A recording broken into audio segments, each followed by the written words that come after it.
Caros compatriotas, eu gostaria muito de falar-lhes de questões cruciais, importantíssimas para vocês, para todo o nosso país.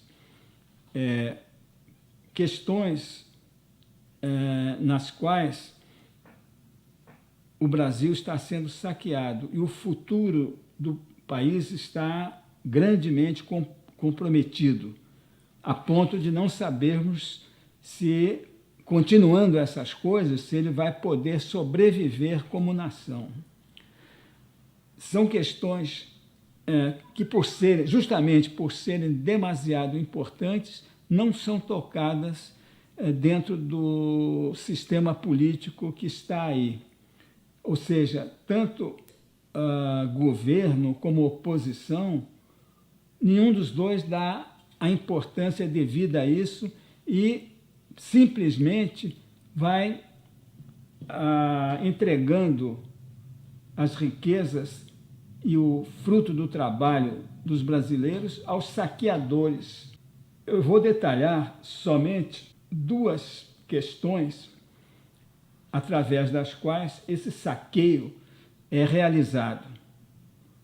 Porque há mais, mas essas duas são muito cruciais, muito centrais. A primeira delas é a taxa dos juros dos títulos públicos. Então, há uma taxa base chamada Selic, que a cada mês é decretada pelo chamado Comitê de Política Monetária. Essa taxa, quem orienta essa taxa é o Banco Central. Orienta é o modo de dizer, né? Porque é em detrimento do Brasil. Essa taxa já estava demasiado alta, na altura de 11,25 pontos percentuais em novembro do ano passado, novembro de 2014. E desde então, têm sido feitas sucessivas elevações dela, como se já não fosse pouco aquela. Então, com isso, a última taxa oficial dessa Selic está em 12,75 pontos percentuais, quase 13%. Mas a taxa efetiva costuma ser muito mais, é mais de uns 3 pontos percentuais acima disso, que quem impõe, basicamente, são os bancos, uns bancos grandes, credenciados como dealers dos títulos oficiais. São os operadores exclusivos que têm esse privilégio do governo. Então, eles já colocaram essa taxa hoje na altura de uns 16% ao ano. Ora, esses juros não têm paralelo em todo o mundo. Principalmente, estão muito distantes dos juros praticados em qualquer país que não seja completamente controlado pela oligarquia financeira anglo-americana, a qual os bancos daqui estão ligados. Isso causa uma brutal hemorragia nas contas públicas. É isso que acaba, principalmente, com as verbas públicas para investir no que deveria investir, na saúde, na educação, etc. E, além disso, esses juros absurdos têm o efeito de, a cada vez, elevar o estoque da dívida. E quanto maior fica o estoque da dívida, maior é a conta que esses juros causam. Isso ocorre em função da capitalização dos juros, pois esses juros absurdos não há como o Tesouro pagá-los com as receitas dos impostos. E aí o que é que ele faz? Emite novos títulos públicos incorporando os juros dos títulos vencidos neles. Então, o estrago, o prejuízo que isso desencadeia Na verdade, alguns pontos percentuais aumentados na taxa causam já um estrago estupendo. Para uma ideia do prejuízo que alguns pontos percentuais aumentados na taxa dos títulos públicos causa, basta a gente fazer umas simulações, como eu fiz com a tabela Excel, né? Calculando essa composição anual dos juros. Então, eu fiz uma composição e supondo que não houvesse amortizações e juros pagos em dinheiro. E assim, a dívida durante 30 anos, compondo esses juros, ela aumentaria dos atuais 3 trilhões de reais, estou falando da dívida interna somente, atuais, ela cresceria para os montantes absolutamente fantásticos que eu vou a seguir expor. Ou seja, a uma taxa de 12% ao ano, os atuais 3 trilhões de reais se transformariam em 89,9 trilhões de reais, quase 90 trilhões. Aumentando mais 3 pontinhos percentuais para 15%, aí a dívida seria multiplicada para 198 trilhões de reais. E mais 3 pontinhos percentuais na taxa anual, ou seja, com uma taxa anual de 18%, essa dívida cresceria para inacreditáveis 430 trilhões de reais. Portanto, a cada 3 pontos percentuais de aumento na taxa, o multiplicador mais que dobraria. E do jeito que a coisa vai, já está em 16% ao ano, nós podemos admitir que esse cálculo a 18% ao ano elevaria a dívida pública interna para nada menos que 143 trilhões de dólares, na equivalência do câmbio atual. E essa quantia, ela equivale a 2 vezes a soma dos PIBs de todos os países do mundo. Eu tenho explicado que os formadores de opinião enganam o público dizendo que as taxas altas de juros são necessárias para conter a inflação, para conter a alta dos preços. Eu já demonstrei isso em vários artigos. Então, esses formadores de opinião fazem a maior parte do público comprar a ideia falsa de que as elevações das taxas de juros seriam necessárias para conter a inflação, mas não tem nada a ver. Elas são apenas um mecanismo para saquear brutalmente o povo brasileiro, e deixando o poder público sem verbas para investir naquilo que seria necessário à população. Essas artes da desinformação incluem fazer o público acreditar numa entidade misteriosa chamada mercado, a qual eles atribuem os injustificáveis juros estratosféricos, ou seja, eles dizem que o mercado exige esse aumento. Agora, esse mercado não é o mercado, são os dealers, é o cartel dos bancos que fixa essas taxas de juros absurdas para obter lucros também absolutamente fantásticos.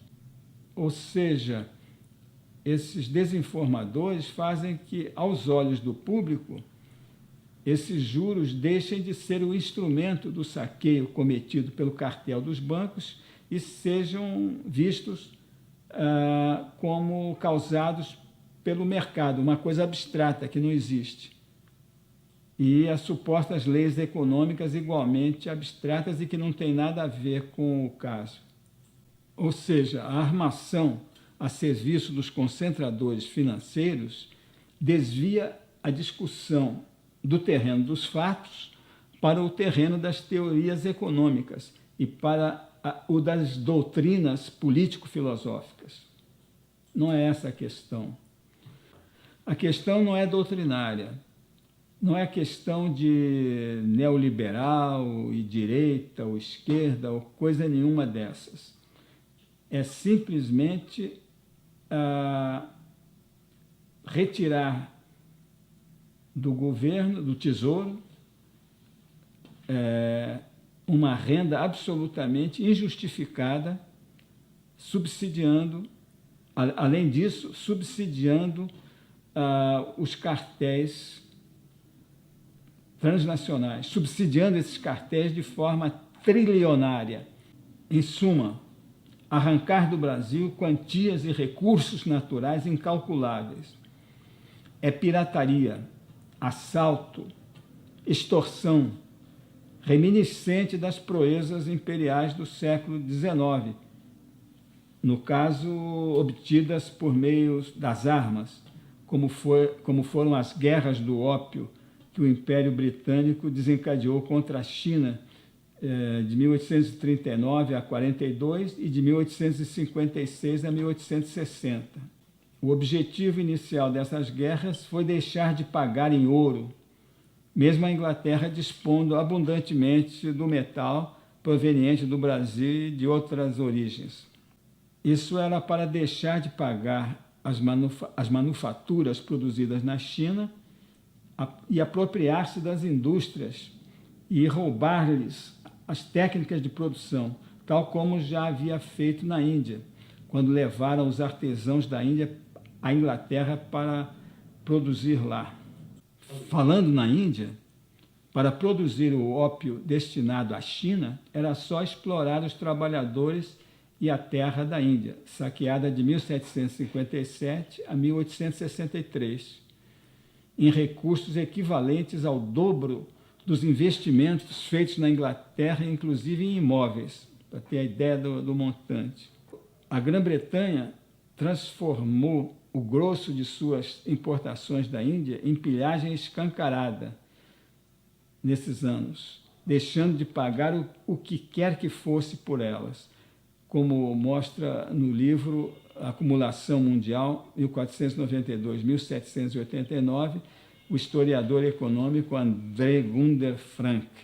Ao contrário do que se imagina, a Índia não era pobre antes disso, e só no século XIX é que se afundou na miséria extrema, com milhões passando fome e dormindo nas ruas em Calcutá, por exemplo. Os incautos brasileiros, admiradores do Império Anglo-Americano, não percebem que no curso atual é para algo assim que o país se encaminha. Vejam a gravidade da situação.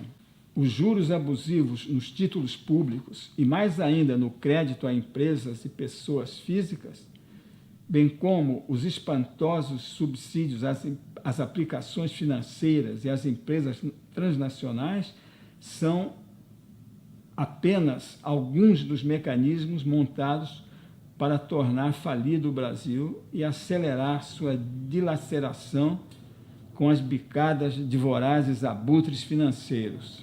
Agora informa-se sobre propinas na Receita Federal por parte de empresas transnacionais e bancos estrangeiros e locais, para deixar de pagar impostos devidos. O mais notável é que esses bancos e empresas nem precisavam fazer isso, pois são extremamente favorecidos pela legislação, mas fazem assim mesmo para aumentar o butim. As transnacionais da indústria são, ademais, cumuladas de inacreditáveis favores fiscais e subsídios, tendo elas praticamente assumido o poder desde o governo militar udenista, que derrubou Vargas em 1954. Desde então, não obstante a quantidade colossal das exportações agrícolas e minerais do Brasil, o nosso déficit comercial e de transações correntes continua crescendo até hoje e agora está num ritmo acima de mais de 90 bilhões de dólares por ano.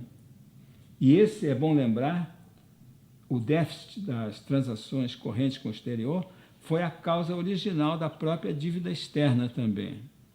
O déficit de transações correntes com o exterior, ele vem das transferências que elas fazem, as transnacionais fazem para suas matrizes no exterior, transferindo os seus colossais lucros aqui, que eles obtêm graças grandemente aos subsídios que o próprio governo dá, ao mercado que ele oferece de graça para elas, e que elas, então, exploram com custos de produção muito baixos e preços altíssimos, extorquindo os consumidores que não têm, pela falta de concorrência.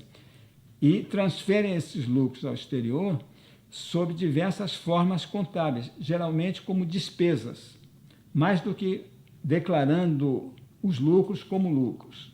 Mesmo alguns governos militares que tinham a meta de ampliar o poder nacional, criando mais estatais além daquelas que haviam sido instituídas na era Vargas, especialmente em áreas estratégicas, eles viram essa meta frustrada pela armadilha da dívida externa na época, ficando reféns do sistema financeiro internacional, pois, por mais que fizessem em outras áreas, a área financeira do governo era sempre comandada com o fito de não contrariar, ou seja, de se compor com o chamado sistema financeiro internacional.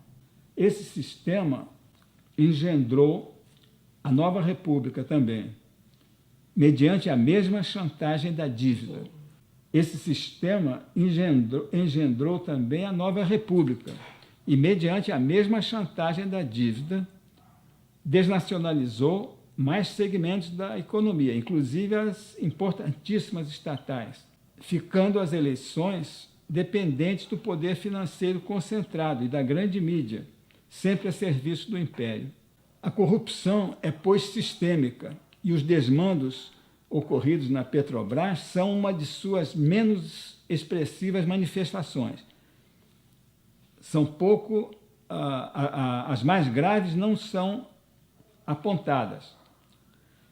Essas aí da Petrobras, embora menores, servem aos agentes do império e a seu cartel do petróleo com o objetivo de apossar-se de uma das maiores reservas de óleo e gás do mundo descobertas pela Petrobras.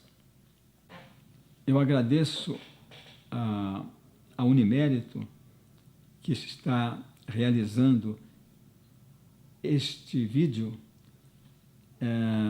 e é com muita satisfação que o faço, pois estamos na mesma luta de libertar o Brasil desse saqueio absolutamente terrível e que coloca em risco a própria sobrevivência do país como nação. Espero voltar a tratar desta e de outras questões dessa magnitude, indispensáveis de serem conhecidas em sua plenitude, para que os brasileiros se mobilizem para mudar essa situação, mudar esse quadro político e tudo mais que está aí e reverter essas coisas, colocando o país na rota do desenvolvimento econômico, social e tecnológico.